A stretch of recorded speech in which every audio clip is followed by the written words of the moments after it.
Thank you very much, Chiara, for this nice introduction. Your Excellency, ladies and gentlemen, dear friends and colleagues.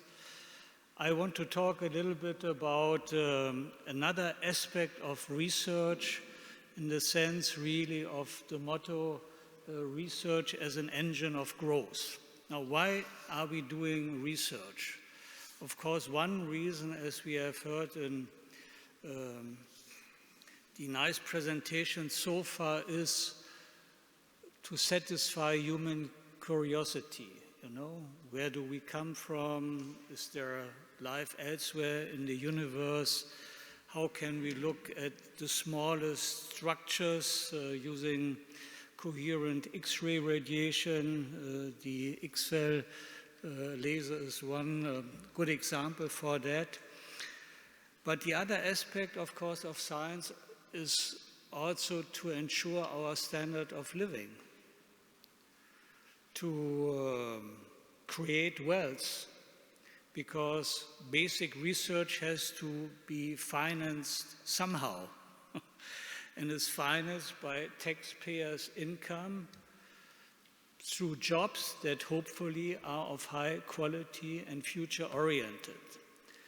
That's an aspect of research that I wouldn't say is often, forgotten, but if you talk to politicians especially and those who are sitting in the budget committees of Parliament, it's a very important aspect to really show that with the help of research you can foster growth and also, the stability of our society.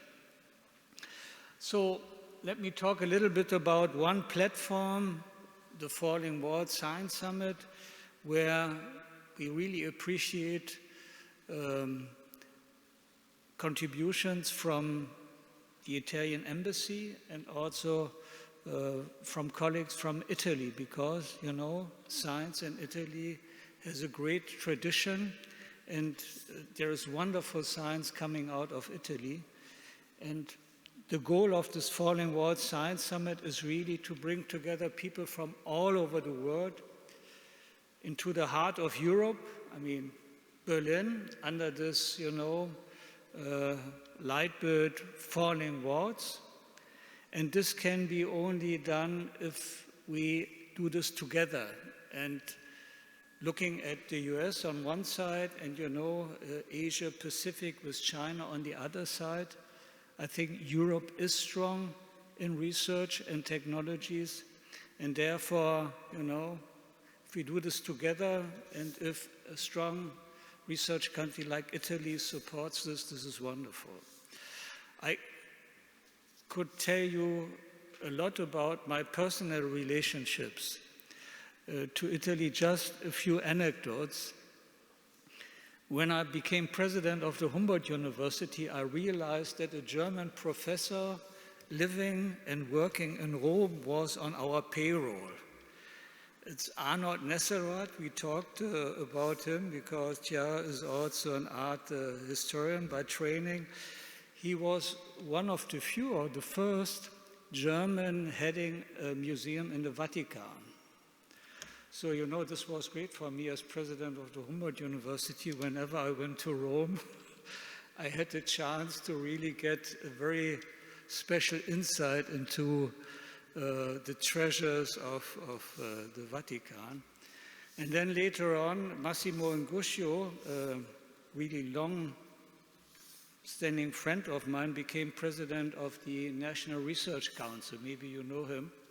I just talked to him a few days ago on the Falling Walls event, and I helped him in a strategic advisory board. So there are a lot of personal relationships. Now, I only have 10 minutes and already 4 minutes or so are over. Let me briefly go through my slides. Falling Walls is a non-for-profit organization that brings together people from all over the world to talk about breakthroughs. So what's new in science? What are the next walls to fall in science, research, and innovation? And of course, there are different aspects. There is one day where we really have, the big shots talking about new findings in science. And I tell you, as a physicist, it's not so difficult to identify a breakthrough in science, like physics or chemistry.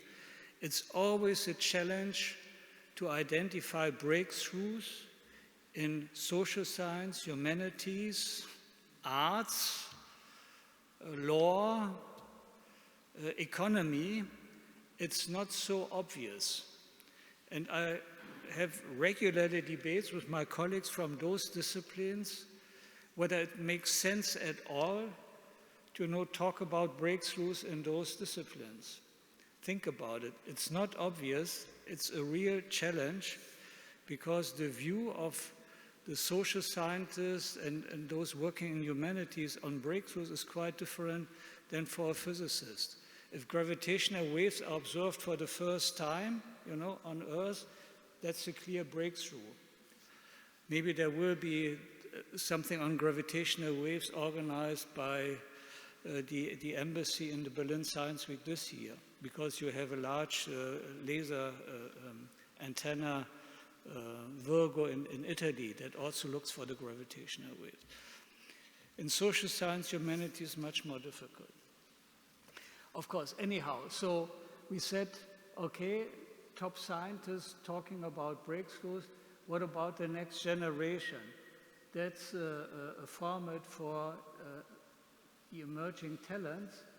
We also have a format talking about science in the sense of how to communicate science, We have to better communicate science to the public. Science literacy is an issue.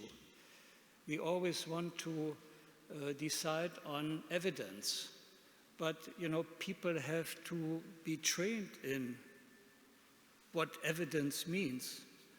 Let me give you a simple example of another initiative that I established in Germany. It's called House of Little Researchers. It brings STEM to the kindergarten. And there a little story is the question, where does the wind come from? So the educator was talking to a little girl, and the girl said, it's simple. It's the leaves in the trees. They move and they produce the wind. Okay? So the girl with the parents went to the seaside. Wind, no trees. So she came back to the kindergarten and talked to the educator and said, what I told you before I went to the seaside was wrong. The wind are not produced by the leaves in the tree. So science literacy is very important. If we want to talk about evidence-based things, we have to train our, society. So that's another part. And then coming back to growth, the question also is, how can we produce jobs through science?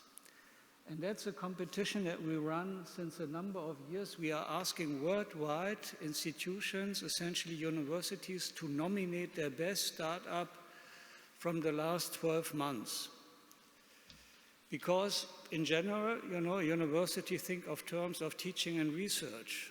It's not so much about innovation. If you talk to a professor at MIT, Harvard, or Stanford about startups, the professor will tell you, okay, I founded 4 startups. One failed, but 3 worked. Talk to a German or Italian professor, probably the answer will be, I'm a scientist.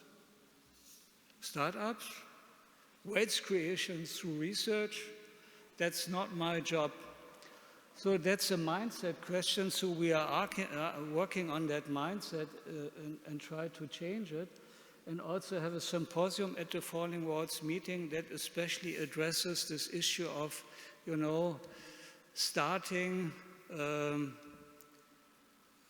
companies with findings in basic research. And I tell you, often in Germany at least, you find the saying, okay, if you do not have any new ideas in science and research, in basic research, you start a company.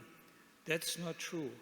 If you look at the States or UK as examples, the best researchers are the most successful entrepreneurs. And again, it's a mindset issue, and I would be surprised if in Italy this would be different from Germany. So we have to work on it. And coming to my second but last transparency, we started from Falling Walls an initiative. It's called Young Entrepreneurs in Science, where we try to sensibilize PhD students to think about becoming more entrepreneurial. And the question is, how much startup is in your PhD? No matter whether you study philosophy, sinology, engineering, physics, law, it doesn't matter. Think about, trying to make your living out of your research. And this has been pretty successful. We have 200,000 PhD students in Germany.